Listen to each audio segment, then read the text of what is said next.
The last episode asked what it means for a civilization to vanish. This episode asks a different question. What remains when no one has looked yet? Beneath forests, beneath coastlines, beneath sand that has buried cities for millennia, entire worlds still sleeping under the surface of the known, not lost, not destroyed, waiting. This is a second scan. What does it mean for a site to sleep? 3 landscapes, 3 continents, 3 places the instruments are only now waking up. The Maya lowlands, Guatemala, where LiDAR pierced the jungle and multiplied the map. Doggerland, beneath the North Sea, a lost country of rivers, camps, and coastlines. Saqqara, Egypt, where shafts and tunnels still open into rooms no catalog has finished listing. Resume the scan. Archaeology is not only the study of ruins, it is the study of absence, of everything we have not yet counted.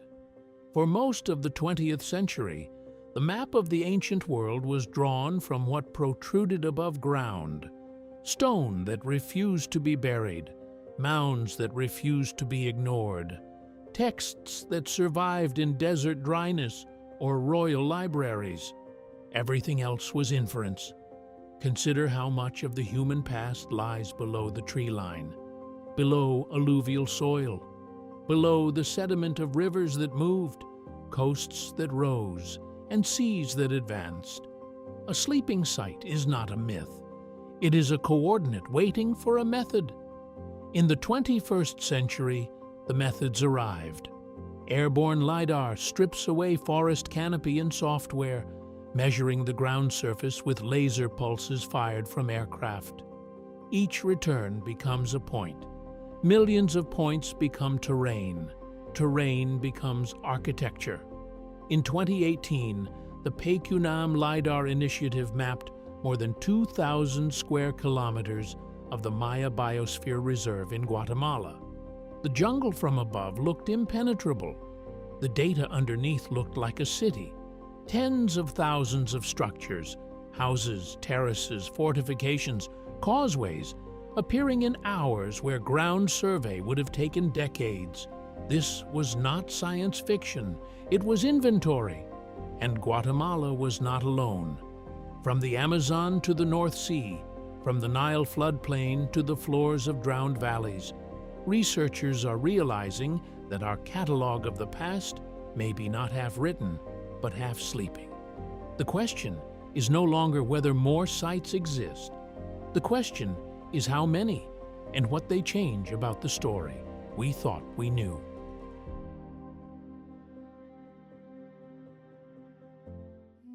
Descend into northern Guatemala, the Petén, a lowland jungle so dense that distance collapses into green, canopy stacked on canopy, humidity holding the light. For more than a century, archaeologists knew the Maya heartland was here. They mapped major centers: Tikal, El Mirador, Calakmul, monumental cores of carved stone and plastered pyramids. But the jungle between the monuments was assumed to be mostly empty, sparse, a ceremonial landscape with villages scattered thinly around sacred cores. That assumption died in the laser data. The PACUNAM survey and subsequent projects revealed an engineered lowland world far denser than the old model allowed. Terraces climbing hillsides, reservoir systems, defensive walls, causeways linking centers across kilometers of forest. Homes, thousands upon thousands of homes, marked not by standing masonry alone, but by slight rectangular mounds where plaster and thatch long ago returned to earth. Read the scale carefully.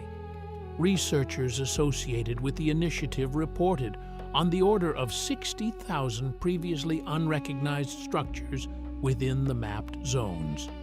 Not 60,000 pyramids, 60,000 features, platforms, walls, agricultural modifications, evidence of a populated, managed, contested landscape. The Maya lowlands were not a thin sprinkle of temples in wilderness. They were infrastructure in forest, and that infrastructure helps explain both their brilliance and their vulnerability. The classic Maya flourished for centuries, then underwent pronounced political collapse and depopulation in the 9th and 10th centuries CE. A transformation once framed as mysterious, almost sudden. The LiDAR map suggests a more crowded, more engineered prelude to that transformation. More networks to maintain, more water storage to manage during drought, more political centers competing for the same river systems. Stand in the jungle today, and the monuments still rise above the trees. The houses do not. They sleep beneath leaf litter and root systems, visible only when the right instrument strips the green away. Archaeology here is no longer a march through undergrowth with a machete. It is a conversation between boots on the ground and algorithms in the air. The canopy hides, the laser insists. Travel northwest to a sea that looks featureless on a holiday map. The North Sea. Between the east coast of Britain, the Low Countries, and the Danish shores lies a shallow shelf, a former world of rivers, marshes, and human camps now drowned beneath gray water. Its modern name is Doggerland, named after the Dogger Bank, a sandbank fishermen have known for generations. But Doggerland is not a bank. It was a country. At the end of the last ice age, with vast quantities of water locked in glaciers, sea levels were far lower. What is now seabed was habitable land, a Mesolithic landscape connecting Britain to continental Europe. Rivers ran where trawlers now drag nets. Mammoth, aurochs, and red deer moved across plains that hunters followed. Archaeologists reconstruct this world from fragments, cores of ancient peat pulled from the seafloor, stone tools dredged up in fishing gear, footprints preserved in old tidal mud. It was not a permanent city in the Bronze Age sense. It was something older and harder to romanticize, a lived landscape of seasonal movement, shoreline camps, and resource routes that persisted for millennia. Then the water returned. As glaciers melted, seas rose, not in a single cinematic instant, but across thousands of years, reshaping coastlines generation by generation. Around 8,200 years ago, the Storegga Slide, a vast submarine landslide off Norway, triggered tsunamis across the North Sea. Doggerland, already narrowing after millennia of rising seas, suffered another catastrophic flood, helping sever what remained of the land bridge to Britain. Islands became archipelagos. Archipelagos became open sea. The people who knew this terrain did not vanish into myth. They retreated, adapted, relocated inland, carrying memory of places that now lie beneath the waves. Modern fishing trawlers occasionally still pull up, worked flint, bone, and wood from the drowned world. Each haul is a reminder. The North Sea is not empty. It is an archive with terrible preservation conditions.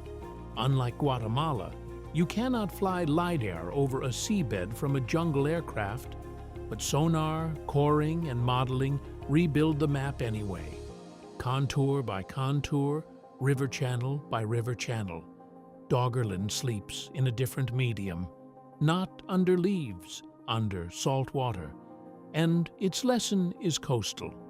Civilizations do not only sleep in deserts and jungles, they sleep wherever the earth has moved, wherever shorelines rose faster than memory could hold them. Now descend into a landscape humanity never stopped cataloging and still cannot finish. Saqqara, Egypt, a necropolis west of Memphis, stretching across the desert edge for thousands of years of continuous burial. If archaeology has a heartbeat, it beats here. The step pyramid of Djoser, built in the 27th century BCE under the architect Imhotep, is often called the earliest colossal stone pyramid and one of the first monumental stone buildings in Egypt. But Saqqara is not one tomb. It is a vertical city of tombs, shafts, galleries, chapels, and later period catacombs stacked in geological time. Egyptologists have worked this ground since the 19th century. You might assume the inventory is complete. It is not. In recent years, Egyptian-led missions have announced discovery after discovery. Sealed burial shafts, intact coffins, painted chambers, and tunnel systems opening into rooms that do not appear on century-old maps. In 2020, the Ministry of Tourism and Antiquities announced more than 100 sealed wooden coffins in burial shafts at Saqqara, many with mummified remains and vivid painted surfaces still visible. This is what a sleeping site looks like when the sleep is shallow. The desert preserves. The architecture waits 10 meters below a horizon that looks empty. A LiDAR pulse over Guatemala reveals what the forest hid for centuries. A shovel at Saqqara reveals what sand hid for millennia. Different methods, same astonishment. Saqqara also teaches a humbling distinction. Not every sleeping site is unknown because we lacked technology. Some are unknown because the volume of material exceeds the speed of scholarship. There are more shafts than seasons, more chambers than teams, more objects than museum shelf space. The past is not only buried, it is backlogged. And unlike Doggerland, drowned and fragmented, Saqqara offers continuity. Names, titles, dates carved into stone, a civilization that wrote about itself and buried its elite with obsessive care. Each new opening adds detail to a record we already thought we understood. Proof that even literate empires keep secrets in the ground. The scan here is not discovering a lost people. It is discovering how much of a known people remains uncounted. 3 landscapes, 3 kinds of sleep. Guatemala, sites hidden by biology. Roots and leaves concealing engineering at national scale. Doggerland, sites hidden by geology. Coastlines swallowed, a world replaced by sea. Saqqara, sites hidden by depth and pace. None of these stories says the past is finished. They say the past is unevenly read. We are mapping faster than we can excavate, seeing faster than we can interpret, and still slower than the earth is willing to reveal. That gap is not embarrassment. It is opportunity. Every sleeping site is a correction waiting to happen. To population estimates, to trade routes, to the timeline of complexity, to the assumption that our ancestors lived smaller than they did. The instruments will improve. LiDAR will get cheaper. Marine archaeology will get sharper. Robotics will enter shafts humans cannot safely enter. The ethical work will matter as much as the technical work. Who digs, who owns, who benefits, which ground is sacred and must remain untouched. But the direction is clear. The earth is not a closed book. It is a library, with most of the stacks still dark. We are not running out of past. We are running out of excuses for acting as if the map were complete. That is not a call to sensationalism. It is an argument for patience, for the slow, collaborative work of waking sites without waking harm. The people who terraced Maya hillsides were not less organized than we imagined. The hunters who walked Doggerland were not less present than we assumed. The scribes buried at Saqqara were not less numerous than we had counted. They were there, waiting for an instrument, waiting for a season, waiting for someone to ask the right question of the ground. The scan continues. Somewhere beneath a jungle canopy, a causeway line waits in laser data. Somewhere beneath a fishing ground, a river channel waits in sonar. Somewhere beneath Saqqara sand, A sealed door waits behind plaster and time. The sights sleep, the instruments do not. This has been Vanished Horizons, sights that sleep. The Earth remembers. We are learning to look